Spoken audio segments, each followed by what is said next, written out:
An Escambia County cold case is now closed. A judge sentencing Donald Holmes II to 12 years in prison today for the 1998 shooting death of Stephen Davis. It wasn't the sentence the Davis family was expecting.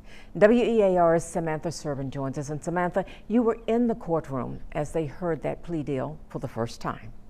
Sue, jaws dropped in the courtroom as Stephen Davis's sisters and nieces heard that the man who killed the 44-year-old cab driver would serve less time for manslaughter than he's currently serving for home invasion robbery.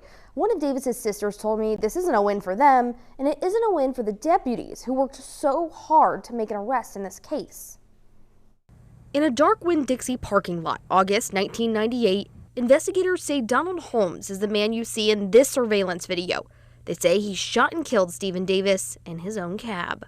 I can relive that morning being woke up.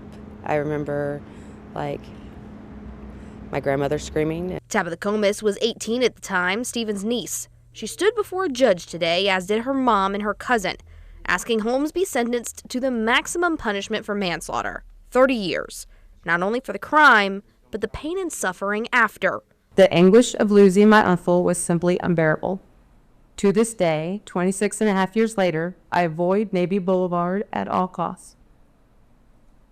I have witnessed my mother endure night terrors every night and waking up at the same time each morning, haunted by the memories of that tragic event. And it's more than a murder, like she said, it was a miscarriage of a life lived out, and it became a brutal stain in our lineage. Prosecutors say this was an extremely difficult case because of the length of time passed. Evidence degraded, and a man who would have been the star witness died. He was presented with a photographic lineup, and I will say in a very moving moment, cried as he pointed to the photograph of the defendant and said, "This is the man that was there." Because of those factors, a deal was made, a plea of no contest in exchange for 12 years in prison, running at the same time as Holmes' current sentence for home invasion robbery. The Davis family tells me they were not aware of the agreement until the judge imposed that sentence this afternoon. When they said 12, we were floored. I completely lost it.